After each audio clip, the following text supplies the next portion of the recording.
The morning sun rose over New Horizon Colony like it did every other day. The sky was pale blue, and the air smelled of fresh grass and distant rain. It was a peaceful world, far from the busy center of human space. Farmers worked their fields. Families ate breakfast together. Children walked to school with bags on their backs and laughter on their lips. Daniel Carter stood at the entrance of the colony school, watching the children arrive. He was 62 years old, with gray hair and tired eyes that had seen too many battles. He had retired from the military 15 years ago, hoping to find peace on this quiet world. Now he worked as the school administrator, and he found joy in simple things. The sound of children playing. The sight of young faces full of hope. "Good morning, Mr. Carter," said a young boy named Ethan Monroe as he walked past. "Good morning, Ethan. Ready for your math test?" The boy made a face. "I studied all night. My mom made sure of it." Daniel smiled and watched him go inside. Ethan was 10 years old, smart and brave for his age. His younger sister Maya, who was 8, followed close behind. She waved at Daniel with a bright smile before disappearing through the doors. Inside the school, Kevin Park was preparing his classroom. He was 28, a teacher who loved his job more than anything. He had come to New Horizon because he believed in building something good. He believed that teaching children was the most important work anyone could do. The morning passed without trouble. Children learned their lessons. Teachers taught with patience and care. Outside, the colony went about its business, unaware that everything was about to change, that it happened at exactly 11 in the morning. The first warning came from the Orbital Defense Station. Unknown ships had entered the system. They were fast, faster than anything the colony had seen before. The defense station tried to stop them, but the ships slipped through like shadows through light. Daniel was in his office when he heard the explosions. The ground shook beneath his feet. Alarms screamed through the building. He ran to the window and saw 3 dark vessels landing near the school. They were shaped like insects, with sharp angles and black metal that seemed to eat the light. "Get the children to the safe rooms," Daniel shouted into his communicator. "Now, everyone move now." But there was no time. The doors of the school exploded inward. Creatures poured through the opening. They were tall and thin, with gray skin and 4 arms. Their eyes were black and empty. They carried weapons that hummed with terrible energy. The Vraxi. Daniel had heard stories about them. Slavers and criminals who operated in the dark corners of the galaxy. They took what they wanted and left nothing behind. Kevin Park stood in front of his classroom door, blocking the way. His students were inside, hiding under desks and crying with fear. "You will not take them," Kevin said. His voice was steady even though his hands were shaking. A Vraxi soldier raised its weapon. Kevin did not move. He thought of his students, of the young lives depending on him. He thought of Sophie, the little girl who always brought him drawings. Of Ethan and Maya, who helped the younger children with their work. The weapon fired. Kevin fell. Daniel heard the shot and ran toward the sound.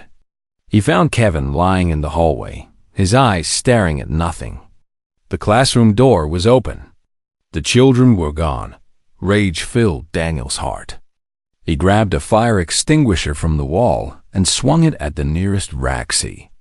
The creature stumbled. Daniel swung again and again until another soldier struck him from behind. Pain exploded through his body. He fell to the ground, blood pooling beneath him. Through blurred vision, he watched them take the children. 32 young humans, crying and screaming, dragged toward the alien ships. He saw Ethan trying to fight back, kicking and biting. He saw Maya holding the hand of a smaller child, trying to comfort her even in her own terror. Then the ships lifted off, and they were gone. Lisa Monroe was at the Colony Medical Center when she heard the news. She was a doctor, calm and professional in every crisis. But when she learned that her children had been taken, something inside her broke. She ran to the school. She pushed through the crowds of crying parents and confused officials. She found Daniel lying on a stretcher, medics working to save his life. "Where are they?" she demanded. "Where are my children?" Daniel looked at her with eyes full of pain and shame. "They took them. I tried to stop them. I tried." Lisa fell to her knees. The world around her became distant and cold. Her children, her Maya and Ethan, gone. The news spread across New Horizon within the hour. Then it spread to other colonies. Then it reached Earth. 32 human children had been stolen by alien slavers. The galaxy had made a terrible mistake. That night, Commander Nathan Cole received a distress signal aboard his patrol ship, the USS Resolute. He read the report 3 times, hoping he had misunderstood. But the words did not change. Children taken. Colony attacked. Casualties confirmed. Nathan was a soldier. He had trained himself to control his emotions, to think clearly in times of crisis. But as he read the names of the missing children, he felt something ancient stir inside him. Something that every human carried in their blood. On New Horizon, Daniel Carter refused to stay in the medical bed. The doctors told him he would die if he moved. He did not care. He made them help him stand. He made them take him to the place where Kevin Park had fallen. He knelt beside the blood stain on the floor. He placed his hand on the cold ground where his friend had died, protecting children who were not his own. "I will bring them back," Daniel whispered. "Every single one. I swear it on my life." Across human space, others were making the same promise. Parents and soldiers, teachers and workers, young and old. They did not know each other. They had never met. But they were all connected by a bond that no alien species truly understood. They were human. And someone had taken their children. The galaxy was about to learn what that meant. The news reached Earth at exactly 3 in the morning, local time. Within 1 hour, every major city was awake. Within 2 hours, crowds had gathered outside government buildings in every nation. Within 3 hours, the largest volunteer wave in human history had begun. Admiral Patricia Lang stood at the center of the United Nations Space Command headquarters. She was 55 years old, with short silver hair and a face that showed no fear. She had commanded fleets in 3 different conflicts. She had faced enemies that would make most people run in terror. But this was different. This was not about territory or resources or politics. This was about children. "How many ships can we mobilize?" she asked her staff. "Every active vessel is ready, Admiral. But we are also receiving requests from the reserve fleet. Retired officers are returning to duty. Some of them are flying ships that should be in museums." Patricia nodded. "Accept them all. Every ship that can fly, every soldier who can fight. We are going to need everything we have." On screens around the room, she could see the faces of humanity. Mothers crying in the streets. Fathers with cold fury in their eyes. Young people lining up at recruitment centers. Old veterans putting on uniforms they had not worn in decades. The galaxy had never seen anything like it. At the Galactic Union Council chambers, Ambassador Derek Simmons prepared to address the assembled species. He was a calm man, known for his patience and diplomatic skill. He had spent 20 years building relationships between humanity and the older species of the galaxy. He had always believed in cooperation and understanding. But today, his patience had ended. The council chamber was vast, filled with representatives from over 200 species. Some were tall and elegant.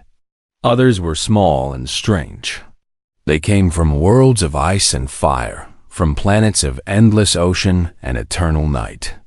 They had built civilizations that lasted for millions of years. And they did not understand what was happening. The human delegation requests immediate authorization to pursue the Raxi Syndicate into neutral territory, Derek said.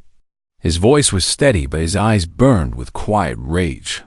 High Arbiter Morvax, the leader of the council, raised one of his 7 limbs in a gesture of dismissal. The Raxi operate in regions beyond our jurisdiction. Pursuing them would violate 17 treaties and endanger diplomatic relations with neutral systems. Diplomatic relations? Derek repeated the words slowly. They took our children. 32 children pulled from their school, dragged onto slaver ships while their teachers died trying to protect them. A murmur passed through the chamber. Several representatives shifted uncomfortably in their seats. We understand your distress, said Ambassador Velix, a creature with blue scales and golden eyes. But you must consider the larger picture. Children are produced easily. Your species is known for its rapid reproduction. Surely you can simply create more? The chamber fell silent. Even the other alien species seemed shocked by the statement. Derek stared at Velix for a long moment. Then he smiled. It was not a pleasant smile. I am going to remember that you said that, he said quietly. And so will every human who hears this broadcast. From the back of the chamber, an old voice spoke. Counselor Zethra was ancient, even by galactic standards. She had studied humans since they first ventured into space. She had watched them with growing fascination and growing fear. You do not understand what you are witnessing, Zethra said. She rose from her seat and looked around the chamber. I have studied hundreds of species. I have seen empires rise and fall. But I have never seen anything like the humans. She turned to face the council directly. Most species value their young based on calculation. How much did it cost to produce them? How much will they contribute to society? If the cost of recovery exceeds the cost of replacement, logic says to abandon them. Zethra pointed at Derek. Humans do not think this way. They do not calculate the value of their children. They do not weigh the cost of rescue against the cost of loss. When their young are threatened, something changes in them. Something ancient and terrible. The chamber was completely silent now. You speak of treaties and protocols, Zethra continued. The humans will ignore them. You speak of diplomatic consequences. The humans will accept them. You speak of the difficulty of finding children hidden in Raxi territory. The humans will search until the stars grow cold. She sat back down. You wanted to understand humans. Now you will see them. And you will remember this moment for the rest of your lives. High Arbiter Morvax cleared his throat. The council has heard the human request. We will now vote on authorization to pursue the Raxi into neutral space. The vote was swift. The request was denied. Derek nodded slowly. He had expected this. He reached up and removed his diplomatic credentials. The small golden badge had been his pride for 20 years. He placed it on the table in front of him. Then we will act alone, he said. We do not ask for your help. We do not need your permission. We will find our children, and we will bring them home. And when this is over, you will remember that you chose to stand aside while slavers sold human children to the highest bidder. He turned and walked toward the exit. At the door, he paused and looked back. Counselor Velix, he said. You asked if we can simply create more children. Let me explain something to you. Every human child has a name. They have dreams and fears and favorite colors. They have parents who would burn down the universe to protect them. They are not products. They are not replaceable. They are everything. He left the chamber. Behind him, 200 species sat in stunned silence. On Earth, Admiral Lang watched the broadcast of the council session. When it ended, she turned to her staff. Send the signal to all vessels. We leave in 6 hours. Ma'am, the council denied our request. Patricia looked at the young officer who had spoken. I heard them. I also heard Counselor Velix suggest we make more children to replace the ones we lost. The officer's face went pale with anger. "We are not asking for permission," Patricia said. "We are not waiting for authorization. 32 children are waiting for us to come for them, and we will not let them wait one moment longer than necessary." Across human space, ships began to move. They came from every colony, every station, every corner of the territory that humanity had claimed. Old ships and new ships, military vessels and civilian transports, all of them heading toward the same destination. The largest fleet in human history was gathering, and it was not going to stop until every child was safe dot in the council chamber. Counselor Zethra watched the human fleet assembling on her monitor. She had tried to warn them. She had tried to make them understand. Now they would see. The humans were coming, and nothing in the galaxy would stand in their way. The human fleet moved through space like a river of steel and fire.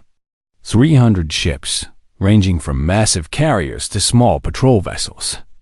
They crossed into Vraxi territory without slowing down, without hesitation. Warning beacons screamed at them to turn back. They ignored everyone. Aboard the command carrier USS Defiance, Lieutenant Commander Ryan Torres studied the latest intelligence reports. He was 34 years old, with dark hair and calm eyes that hid a fierce determination. He had been chosen to lead the rescue team because he never failed. In 12 years of special operations, he had never left anyone behind. "What do we know about where they are keeping the children?" he asked. Chief Scott Adams pulled up a holographic map. Scott was the best intelligence officer in the fleet, a quiet man who could find anything or anyone if given enough time. "The Vraxi are not keeping them," Scott said. "They are selling them." The room went silent. Every officer present felt a cold rage settle in their hearts. "There is an auction station hidden in the Darkfall Nebula," Scott continued. "It moves constantly to avoid detection, but we have tracked it. The auction is scheduled for 3 days from now."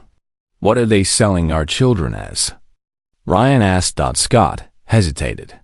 "Exotic pets, research subjects, entertainment for species that consider humans a curiosity." Ryan closed his eyes for a moment. When he opened them again, they were hard as stone. "We will reach the station in 2 days. We will take back every child before anyone can touch them. And then we will make sure this station never sells another living being again." On the other side of the room, Sergeant Megan Cole checked her weapons for the 10th time. She was 29, small but strong, with the same fierce determination as her older brother Nathan. When she had heard about the kidnapping, she had volunteered immediately. Nothing could have kept her away. "How many hostiles are we expecting?" she asked. "The station has a security force of approximately 500, Scott replied, "plus whatever buyers have already arrived for the auction. And the Vraxi overlord himself, Krikstal, is personally overseeing the sale." Megan smiled. It was not a friendly smile. "Good, I want to meet him." Far away, in the cells of the auction station, the children waited. The holding area was cold and dark. The floors were hard metal, and the walls hummed with energy barriers that prevented escape. 32 children sat in groups, huddled together for warmth and comfort. Ethan Monroe moved among them, checking on each one. He was only 10 years old, but he had become their leader. Someone had to stay strong. Someone had to keep the younger ones from giving up hope. "Are you hungry?" he asked a small girl named Sophie. She was 6 years old, with brown hair and eyes red from crying. Sophie shook her head. "I want my dad." Ethan sat down beside her. "I know, I want my mom too. But we have to be brave. Help is coming." "How do you know?" Ethan looked at the energy barrier that kept them trapped. Beyond it, Vraxi guards walked past every few minutes, their black eyes showing no emotion. "Because we are human," Ethan said. "And humans never leave anyone behind. My mom told me that once. She said that no matter where I go, No matter what happens, someone will always come for me." Sophie wiped her eyes. "Really? Really? My uncle was in the military. He told me stories about soldiers who walked through fire to save their friends. He said that is what makes us different. We do not give up on each other." Maya, Ethan's younger sister, came over and sat on his other side. She had been quiet since they were taken, but she had not cried once. She was keeping her fear inside, being strong for the children who could not be strong for themselves. "The guards were talking," Maya whispered. "They said ships are coming. Human ships. Lots of them." Ethan felt hope bloom in his chest. "See?" he said to Sophie. "They are coming for us. We just have to wait a little longer." In the command center of the station, Overlord Crickstill watched the approaching fleet on his monitors. He was tall, even for a Vraxi, with dark gray skin covered in ritual scars. He had been a slaver for over 200 years. He had taken beings from 100 different species. He had never faced any real resistance. "Overlord," said one of his advisors, "the human fleet is refusing all communication. They will arrive in less than 2 days."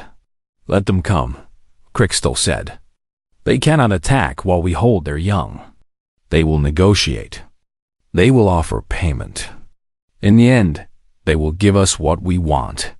"But Overlord, the reports say they are not sending diplomats. They are sending soldiers. Their entire military is mobilizing." Crickstill made a sound that might have been laughter. "For 32 children? They would risk war for such a small number? The humans do not seem to consider it a small number." Crickstill turned away from the monitor. "Then they are fools. Contact our buyers. Tell them the auction will proceed as scheduled. And increase security around the holding cells. I want no mistakes." He walked toward the window and looked out at the swirling clouds of the nebula. Somewhere beyond those clouds, the human fleet was coming. Let them come. He had faced threats before. He had always won. He did not understand what was hunting him. Back on the USS Defiance, Ryan Torres gathered his team for a final briefing. The rescue force was small, only 50 soldiers. But they were the best humanity had to offer. "We will insert quietly, ahead of the main fleet," Ryan explained. "Our job is to locate the children and secure them before the shooting starts. The fleet will provide distraction and cover. But the children are our priority. Nothing else matters." Megan raised her hand. "Rules of engagement?" Ryan looked at her. "Any Vraxi who threatens a child dies. Anyone who has participated in this auction dies.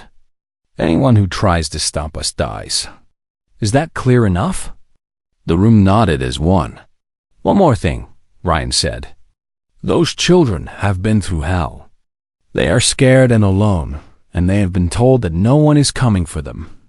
When we reach them, I want them to see hope. I want them to know that they were never forgotten. Not for 1 second." Daniel Carter stood at the back of the room. He had refused to stay behind, despite his injuries. A cane supported his weight, and bandages covered half his body. But his eyes burned with purpose. "I made a promise," he said quietly. "I told them I would bring every child home. I intend to keep that promise." Ryan nodded. "Then let us go get them." The shuttle launched into the darkness of the nebula. Inside, 50 soldiers sat in silence, each one thinking of the children waiting for rescue. Each one ready to give their life if necessary. They were human. This is what humans did, and the Vraxi had no idea what was coming for them. The human fleet surrounded the station like wolves circling their prey. 300 ships, their weapons powered and ready, formed a wall that nothing could escape. Inside the command center of the USS Defiance, Admiral Patricia Lang prepared to send her final message. "Open a channel to the station," she said. "All frequencies. I want everyone to hear this. The communication officer nodded. "Channel open, Admiral." Patricia stepped forward. Her voice was calm, but carried the weight of every parent who had ever lost a child, every soldier who had ever fought for the innocent. "This is Admiral Patricia Lang of the United Nations Space Command. I am speaking to Overlord Crystal and every being aboard that station. You have taken something that belongs to us. 32 children, pulled from their homes and their families. You have 5 minutes to release them, unharmed, to our custody." She paused, letting the words sink in. "If you comply, you will face trial for your crimes. If you do not comply, there will be no trial. There will be no negotiation. There will be no mercy. If a single hair on any child's head is harmed, we will reduce your station to atoms and hunt every member of your syndicate to the edges of the universe. You have 5 minutes.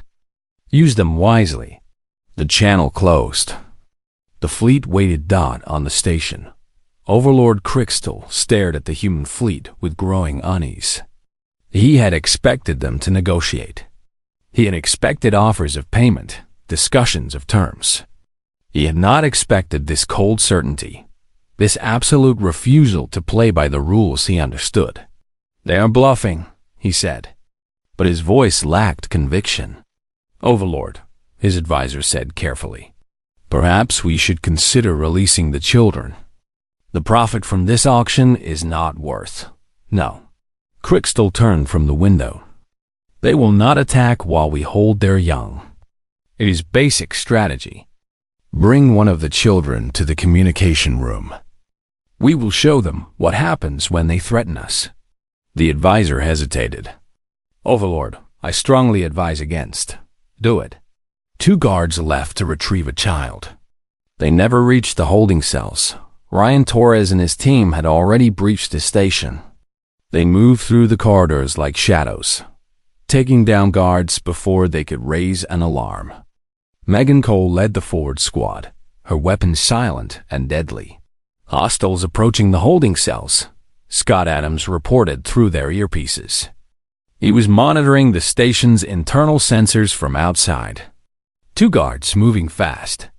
"I see them," Megan replied.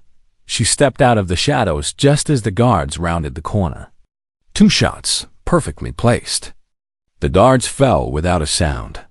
"Path is clear." Moving to the children now. Ryan reached the holding cells first. He looked through the energy barrier and saw 32 small faces looking back at him. Scared and tired, but alive. All of them alive. "It is okay," he said softly. "We are here. We are taking you home." Ethan Monroe stood up. His legs were shaking, but he forced himself to stay calm. "I told them you would come. I told them humans never leave anyone behind." Ryan smiled. "You were right. Now I need your help. Do you know how to turn off this barrier? There is a control panel around the corner. I saw the guards use it."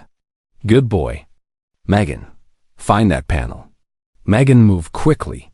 The panel was simple, designed to keep prisoners in rather than keep rescuers out. Within seconds, the barrier flickered and died. The children rushed forward. Some were crying. Some were laughing. All of them were reaching for the soldiers, desperate for the safety that human hands represented. "Stay close to us," Ryan said. "We are going to get you out, but you need to be brave a little longer." "Can you do that?" 32 heads nodded. Maya grabbed Megan's hand. "Are you a soldier?"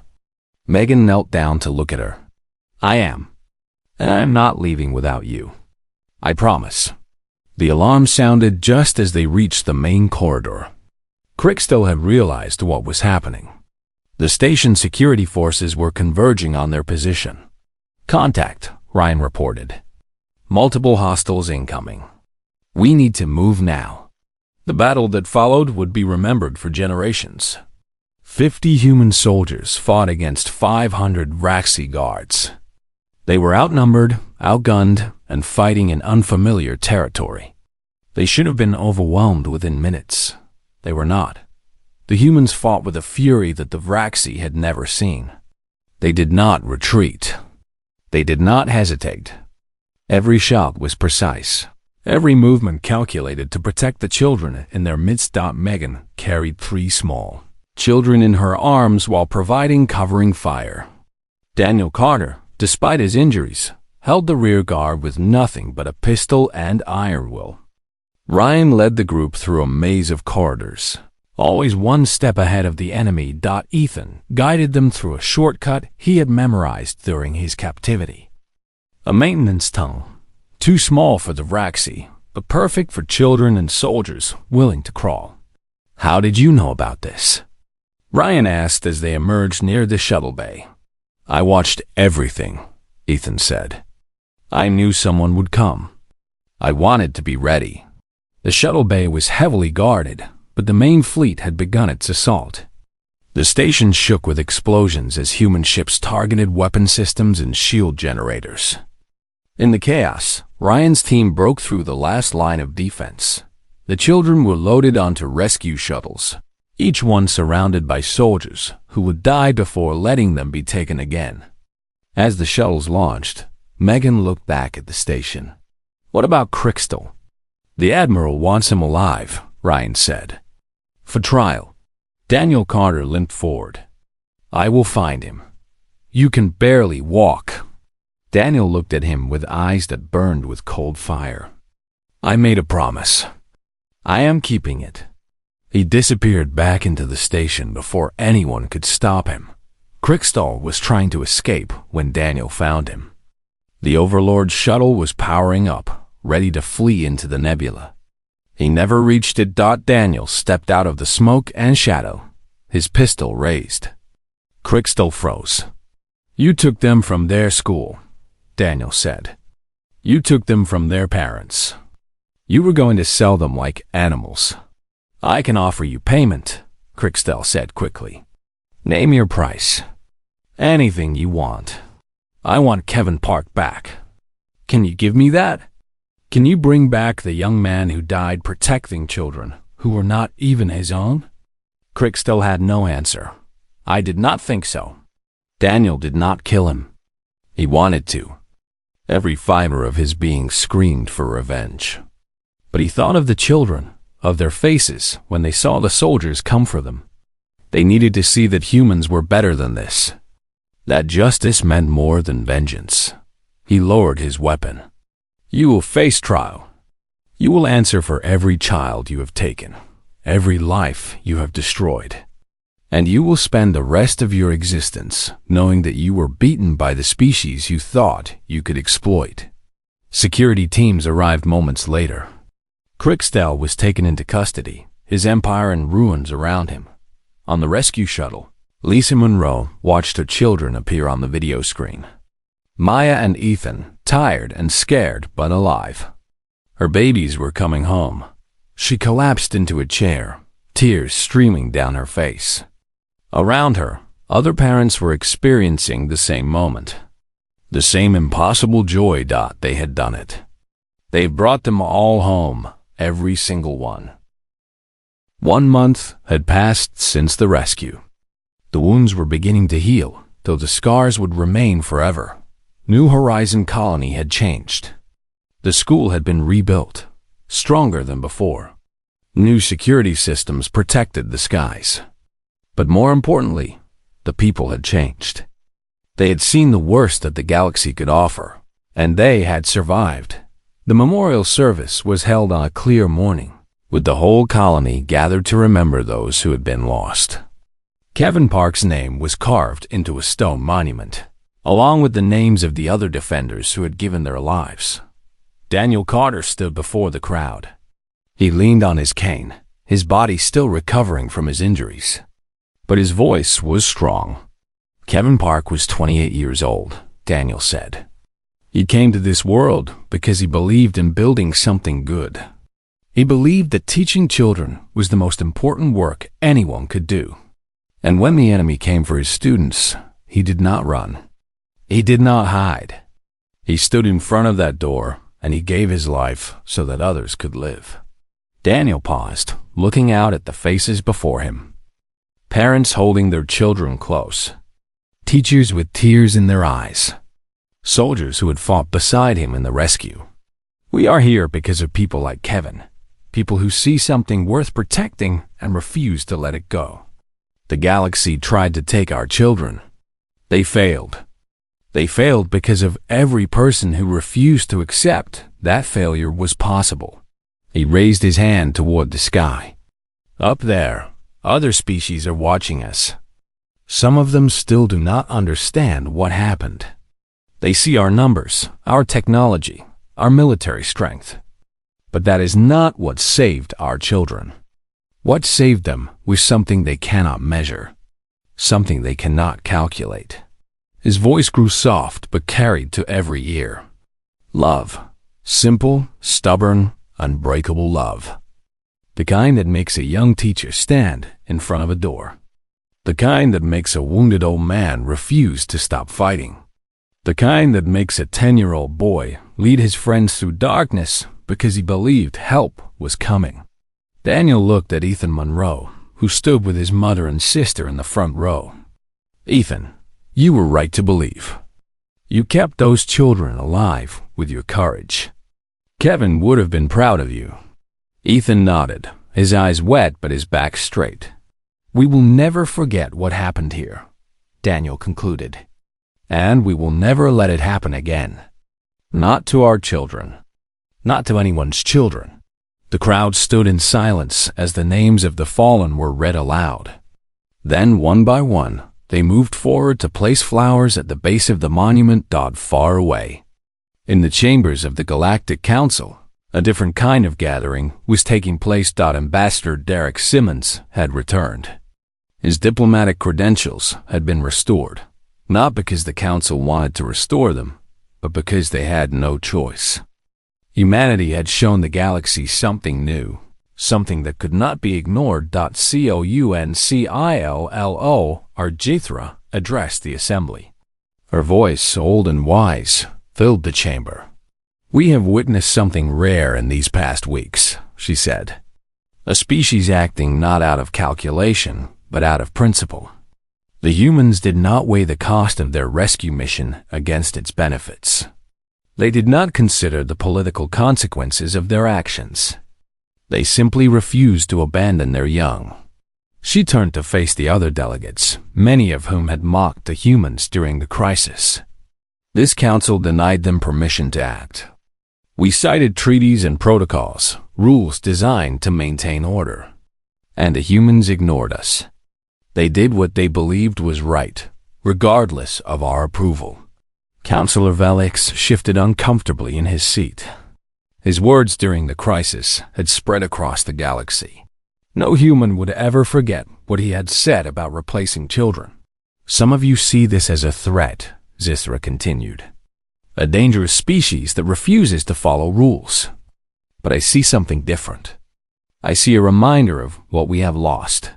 She gestured at the assembly. Many of our species are old. We have existed for millions of years.